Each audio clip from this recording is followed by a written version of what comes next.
করে উভয়ের প্রতি আল্লাহ রাসূল সাল্লাল্লাহু আলাইহি ওয়াসাল্লামের লানত অভিসম্পাদ। এখন এই পয়লা বৈশাখ দিন আসলে যুবকেরা যুবতীদের গালের মধ্যে ট্যাটু এঁকে দেয়, আবার যুবতীরা যুবকদের শরীরের মধ্যে ট্যাটু এবং উল্কি এঁকে দেয়। এমনি ভাবে আমার কিছু মহিলারা আছে পার্লারে গিয়ে তাদের শরীরের যে ভ্রু আছে, ভ্রু, এই ভ্রুগুলো তারা কি করে উপড়ে ফেলে, আসেনি?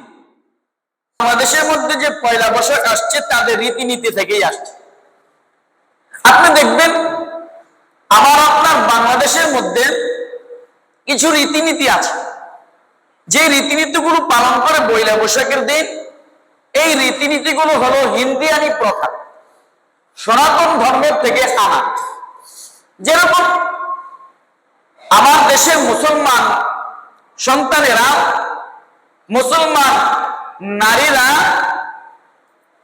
এই পয়লা বৈশাখের দিন আসলে নিজেদের শরীরের মধ্যে উল্কি আঁকে, ট্যাটু আঁকে।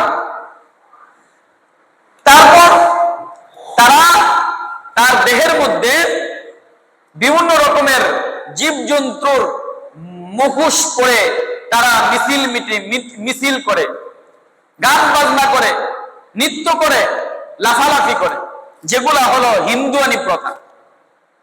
যেরকম আমরা এই পয়লা বৈশাখ দিন আসলে উল্কি আঁকে।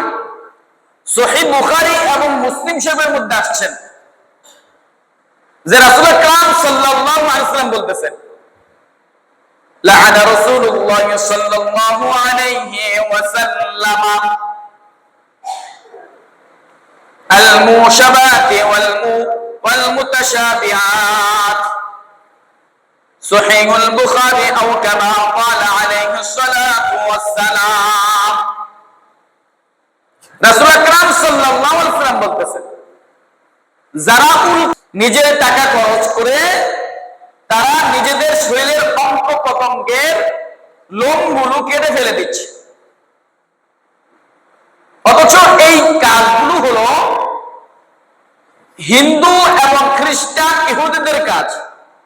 এই জাতীয় কাজগুলো হলো বিধর্মীদের কাজ, অথচ আজকে মুসলমানের সন্তানেরা এগুলো অহরহ করতেছে। এজন্য রাসূল আকরাম সাল্লাল্লাহু আলাইহি ওয়াসাল্লাম 1400 বছর আগে জানতেন যে এমন এক সময় আসবে যে তারা নিজেদের শরীরের অঙ্গ প্রত্যঙ্গগুলো বিনষ্ট করে ফেলবে, তাদের সৌন্দর্যগুলো নষ্ট করে ফেলবে, তাদের দেহের মধ্যে বিভিন্ন রকমের উল্কি অঙ্কন করবে, ট্যাটু লাগাবে। এই মুসলমানের সন্তান শুধু বৈশাখ আসলেই না, দেখবেন তারা বিভিন্ন সময় তাদের শরীরের বিভিন্ন জায়গায় বিভিন্ন অঙ্গ প্রত্যঙ্গের মধ্যে ট্যাটু অঙ্কন করে।